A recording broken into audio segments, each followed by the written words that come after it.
Hello, Fangrafer here, getting back to more The Legend of Zelda, the Minish Cap. Last time we finished the Deepwood Shrine and we made it back to Hyrule Castle once again.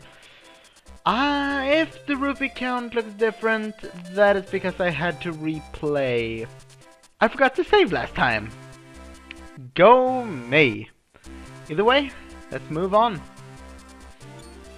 And this is the reason why I stopped where I did last time. Come one, come all! See how many kinstone pieces you can collect! You never know what fusing kinstones will do! But it's yours to be good. Come on up and get your free kinstone bag for holding your kinstone pieces! Don't miss out on this incredible once-in-a-lifetime opportunity! Yes, yes, you're here for your free kinstone badge, aren't you? Or bag, not badge. Blah. That's right, maybe you didn't hear me, but they're free for all kids right now. So we got a kinstone badge, which means that we can now find kinstone pieces in the grass and in chests.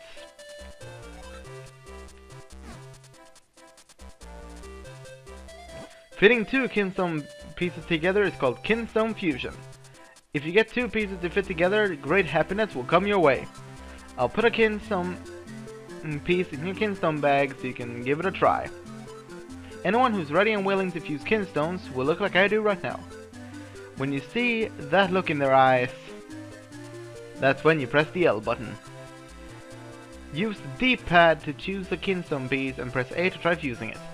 You catch all that? Yep, we did. Then stand in front of me and press L so we can fuse kinstones. Yes, yes, that's it, press L! Then you can see the kinstone screen. So Hurdy-Gurdy Man gave us a kinstone piece to fit with this one. Now, they're gonna be having one or more pieces. And it's pretty much a bit of a puzzle. You have to find the one that fits. And this was easy enough to find. Well, the two kinstone pieces fit together. Maybe something good will happen. Let's see what happens when we fuse these two. That's actually pretty close by. Yep, that's very, very close by. We're actually gonna go and take a look at that. A perfect fit. That means we're both due for a little happiness. See ya! So, before we continue our little exploration of Hyrule Castle Town, let's head down and see exactly what awaits us in the cave that opened up over here. We got a piece of heart. Now, keep in mind, everything that happens from the kinstones happens at random. So, you know, maybe you got the same piece as I did on your own playthrough, but maybe it opened up something else. So, don't think that I'm finding like some random NPC and then getting a bunch of pieces of heart, because that's never gonna be the case. Now, our first stop is here. Only 80 rupees for a wallet. It can hold a king's ransom in rupees. Will you buy it? There we go, we can now hold a grand total of 300 rupees. It's gonna be helpful for things later on. And yeah, if you remember the intro, this is where that lady was standing. That lady over here was standing right here and sold us this shield in the beginning of the game. Kind of funny how you can still run in this like debris and it makes sounds. Pretty adorable. So our next stop is technically down here, but we have not quite been sent there. What do I mean by being sent there? Well, if you come up here, you can see that this guard, he blocks you whatever you try. Just because you have a sword and shield doesn't mean you'll be safe. I can't let you go out there alone, not until you know some sword techniques. Yeah, the only thing we have now is rapid slashes with our sword. That's why we now need to know exactly how to make some sword techniques and how to find some sword techniques. Luckily we have a dojo here. I am Swiftblade, finest swordsman in all of Hyrule. If you train with me, I guarantee that you will increase your skills dramatically. So, would you like to train here? Sure thing, why not? We shall start with the most basic of all techniques. I shall teach you the spin attack. First, press and hold your sword button. Second, build up enough power. Third, release your destructive might. That's all, young swordsman. Do you understand? Haha, very good. You're a very quick student. But one must feel the technique, not just hear about it. That's why I will now possess your body, so as to demonstrate the technique. I call this the Swiftblade possession technique of training. Watch this. Possession!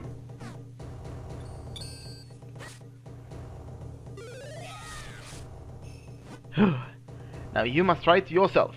Press and hold your sword button, build up enough power, then release your destructive might. That's all there is to it.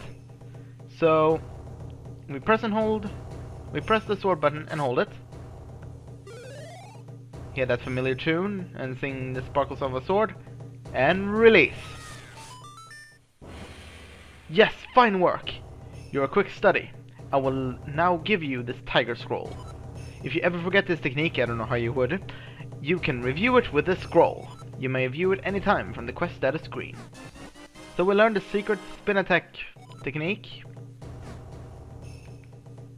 There are no more techniques I can teach you with your current sword.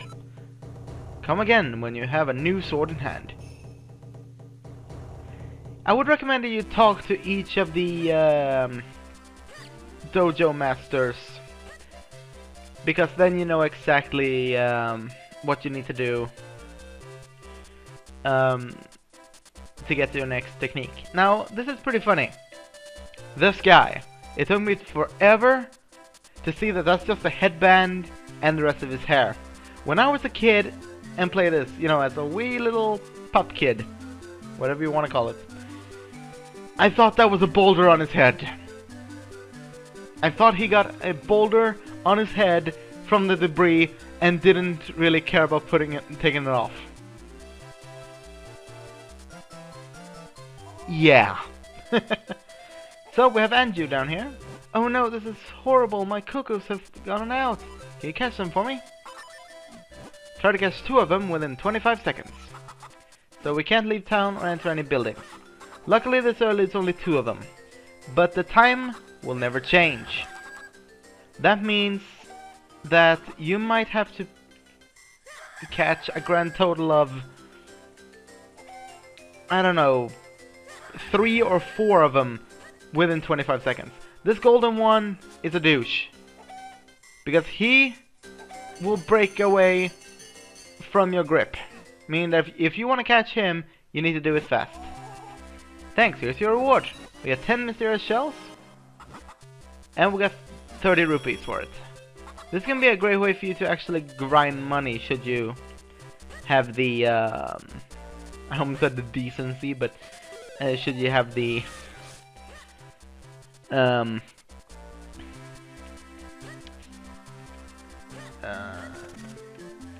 it's not called temper,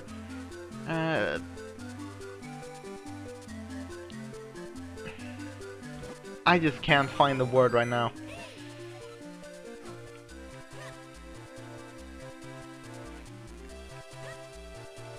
Patience! Yeah, that's the word, that's the word.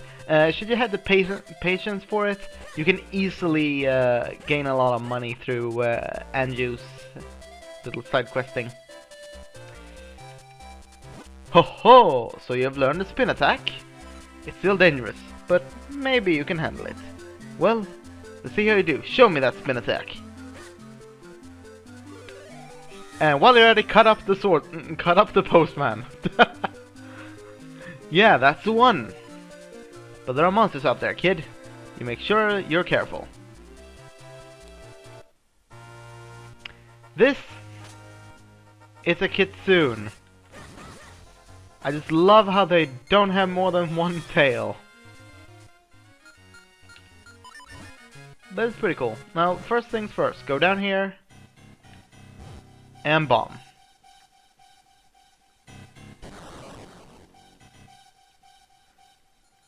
This should give us the last thing we're gonna need for our climb up Mount Kernel. Okay, you got me. Let me make it up to you. You can have this most deluxe of all bottles for only 20 rupees. What do you say, huh? Well, we're gonna need a bottle, so... Bottles in Zelda games are pretty interesting. They can contain a lot of things, from potions and water, but also this game's version of a one-up, the fairy. At times you can find fairies hidden right before a boss door, but also in certain fountains that they call fairy fountains. You can use a bottle to trap a fairy, and as soon as you run out of health, that fairy will pop out of the bottle and refill, I think, up to 8 hearts. But if I remember correctly, it varies from game to game. So that can be something you need to check up should you take any knowledge from this game and play more Zelda. But yeah, there is not much else we can do other than heading over here to the base of Mount Kernel. How did I know that we needed the bottle from the Deco Scrub? Well, that is because if you blow open the wall that we did and head in here, and with the help of your small shield, disarm this guy. Okay, you got me. I'll make it up to you by telling you something good. A friend of mine in a cave just east of here, in Trilby Highlands, has an item. If you're planning on going up Mount Kernel, I think you might need it. It might not get you to the top, but it might just give you a start. So yeah. Yeah, pretty much all you need for the start of the game is pretty much a filled wallet with like 100 rupees. Because you need 80 to buy the wallet, and you need 20 to buy the empty bottle. But yeah, that's it. Next time we will be climbing Mount Kernel. See you then. Bye bye.